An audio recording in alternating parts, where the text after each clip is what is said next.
Today I'm eating what is dubbed by many as the worst pizza in America, and you've probably never heard of it before. It comes from a small town in the middle of Pennsylvania with a population of about 40,000 people called Altoona, and the style of pizza they serve there is called Altoona-style pizza. It's a thicker Sicilian-style pizza dough with tomato sauce, green bell peppers, salami, and maybe the most controversial part, it's all topped with American cheese. I posted my Altoona pizza on Twitter and the reaction, let's just say, was not great. Respectfully, fuck Altoona pizza and fuck you too.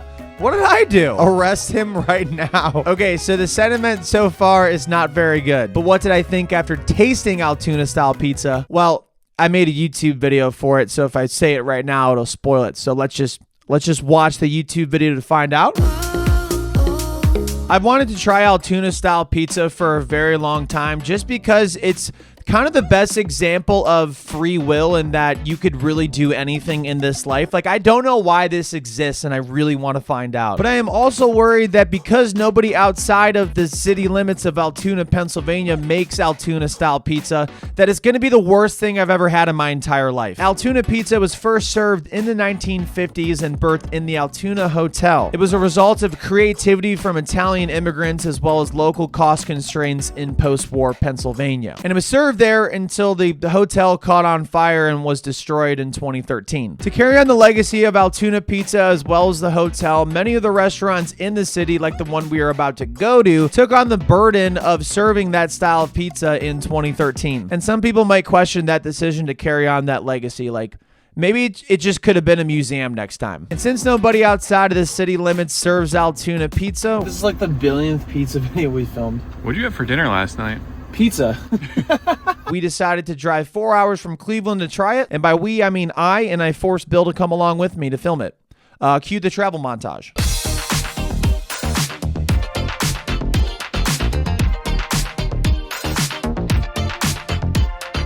I'm actually so excited to have this because this is either going to be like my favorite pizza of all time or it's going to be the worst thing I've ever tried in my life. How do you feel about it? With my fingers. I hate you so much.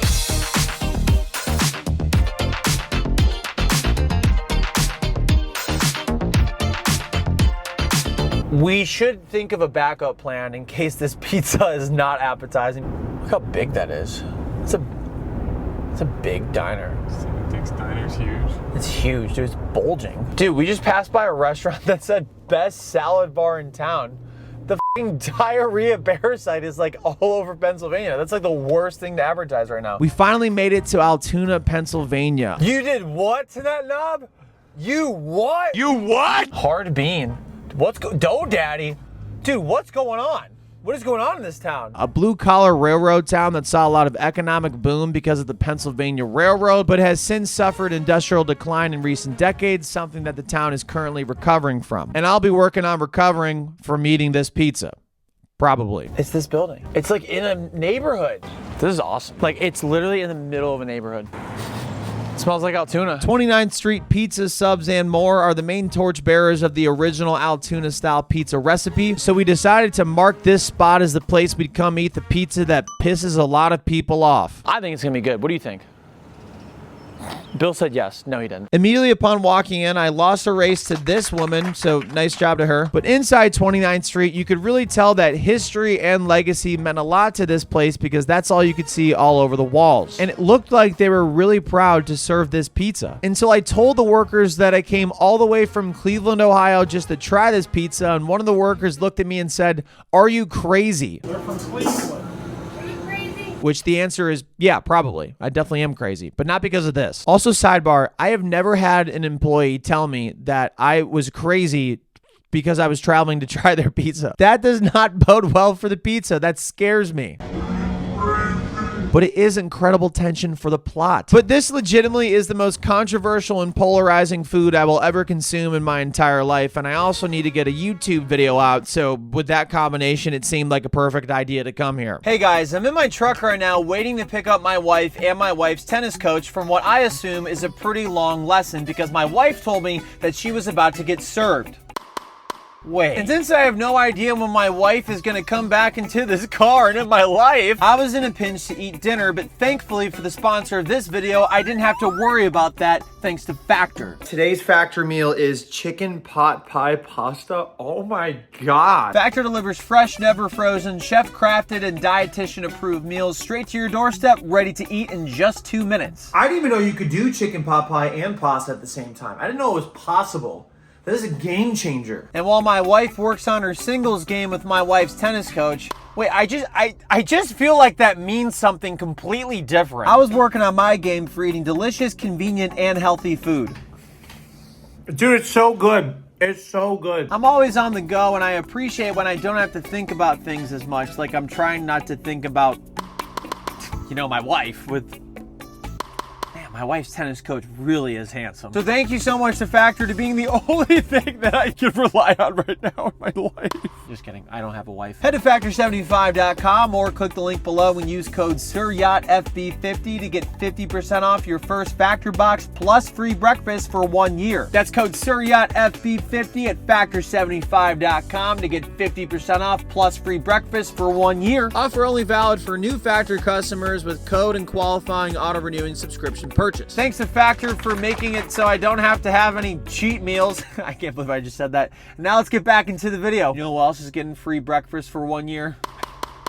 My wife's tennis coach. 29th Street serves this pizza by the slice, and they call it an Altoona, which, you know, that makes sense. We ordered 2 square slices each, which I definitely will be able to handle. This ain't my first rodeo. As far as bill goes, it's been real, man. Salute. While waiting for the pizza to be made, I was surprised by one of my subscribers, Chase, who drove from an hour away with his friend Ray to hang out. I actually just saw Chase a couple weeks ago because he came to one of the spots I was eating at in West Virginia because I'm currently filming a project eating the best sandwiches in all 50 states. And that probably doesn't make any sense to you because that video hasn't come out yet. You've only seen Chase once. I've seen him twice. So you will see Chase again real soon. Okay, back to the video. Our pizza was then ready and brought over to us, and this gentleman told us our rights to an attorney as well as a local funeral service in town. Just kidding, he didn't say any of that. He did say they were going to give us 2 free slices of pizza to go since we came all the way from Cleveland just to have the pizza, which was really nice, but also, were they just trying to get rid of the pizza?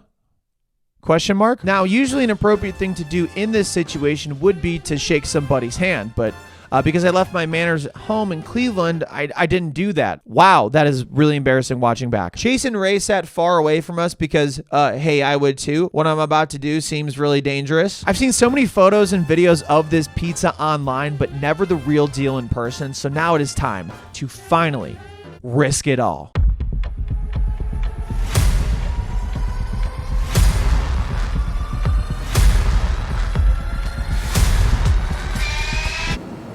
Man, it's good. Upon first bites, you could really taste the American cheese, mostly because there was a lot of it and it was on top for some reason. And maybe it was because I haven't eaten all day. I've had 2 pieces of toast today, but please ignore that detail. But I actually kind of enjoyed this pizza. Many people argue because of the ingredients of the American cheese, green bell peppers, salami, and hint of tomato sauce that this is more of a sandwich profile and less of a pizza profile. Me personally, I think it more so has the profile of a drunk college student making a pizza at 3 a.m. in his fraternity kitchen.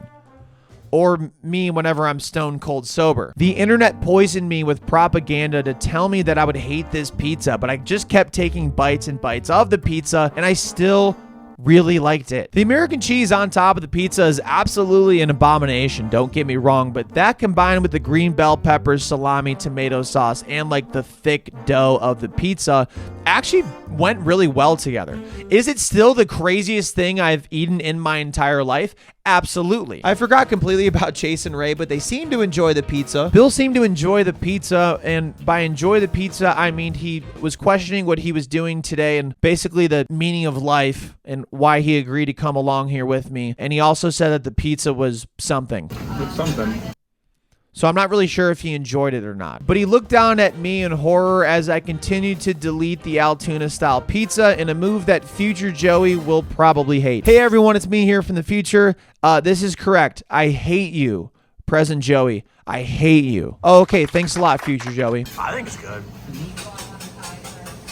Bite by bite, and processed square cheese by processed square cheese. I deleted 3 slices of Altoona-style pizza that very day. I told the worker that gave us our pizza that I thought it was really good, and he replied back with, "Is it?" This is really good, by the way. Is it? Which, that sounds like someone that's never tried Altoona-style pizza before in their entire life. Kind of concerning. This place, judging by their name, sells subs, and they also sell more. And it seems like people more so buy the subs and the more, and they buy less of the pizza. It seems like the pizza's more of like a novelty item and like a nostalgia purchase. Like, is it the greatest pizza in the world? No. No, it's not even close. I've had infinitely better pizza, but is it the worst pizza in the world? No. I've had worse pizza, I think. A big driver for selling this pizza at 29th Street is to carry on the legacy as well as the original recipe of the Altoona-style pizza. That is very important to keep the history of this town. And for that, we thank you, Altoona. We thank you, 29th Street. Okay, you guys, I have to admit something right now. I did like the pizza after the first slice, but after having the second and the third slice, I still like the pizza. I thought it was good. But on the way back to Cleveland, my stomach was kind of unsettled after having the 3 slices of pizza. I destroyed one of the toilets at the Pennsylvania Turnpike. My stomach was hurting so bad I decided to run, and I ran so fast I actually PR'd my 10K. Okay, we came, we saw, we conquered. After coming outside to see all the townspeople gathered to hear my opinion, I told myself and the voices inside my head. I collected my thoughts on what I just ate. Altoona-style pizza, it exists. Should it? Who knows? That was the weirdest pizza I've ever had in my entire life. Is Altoona-style pizza the worst pizza ever? No, I've had much worse, but I could see why people think that this is the worst style of pizza. Is Altoona pizza the best pizza I've ever had? No, I've had much better pizza, and I could not see why people would think that this is the best pizza ever. Was it worth the 4-hour drive to eat it? Probably not for the regular person, but for me, a professional dumbass who makes YouTube videos for a living, I think it was perfect. But is it a pizza that deserves to exist? Probably not, but it does carry on the legacy of a blue-collar town that created it because of post-war cost constraints. The restaurants in town felt the need to carry on the legacy of the Altoona-style pizza. They already lost the hotel. They already lost a lot of industry, but one thing that will never leave this town is Altoona-style pizza. And by that, I mean 2 things. First, I mean the people will never stop serving it. And second, nobody else will ever start serving it. And you know what? Because of that, maybe this pizza does deserve to exist. And maybe anybody that comes into town deserves to try it. All right, Chase, what do we think? It was interesting. I'm not gonna lie. I was kind of worried at first. I would never make a pizza like that, but you know, it was good and I would come back. I'm such a bad cook, I probably would make a pizza like that. All right, that's a wrap. We'll see you next time for whatever this segment's called. All right, bye. I know what I like, baby, I like you. It's American pie with the high Q. Oh my, I do. Just fly right through. We'll get high as a kite in the afternoon. I went to college in Altoona, Pennsylvania. I think the only time I tried this was our professor offered us to try it for extra credit. Trying a pizza for extra credit probably does not suit well for the pizza. Did they serve this to you in an above ground swimming pool? Drove through Altoona last summer. Didn't know they had this, or I'd have driven faster. I will never hear any beans on toast slander again, man. Drove 4 hours for some drove 4 hours for some bullshit. I pray the Italians never see this. I ever see American cheese on my pizza, I'm gonna slap the out somebody. Straight to jail.gif. Felony food crime. Everyone involved should be in jail. Is it weird? Yeah, it's really weird. Like, it's really, really weird.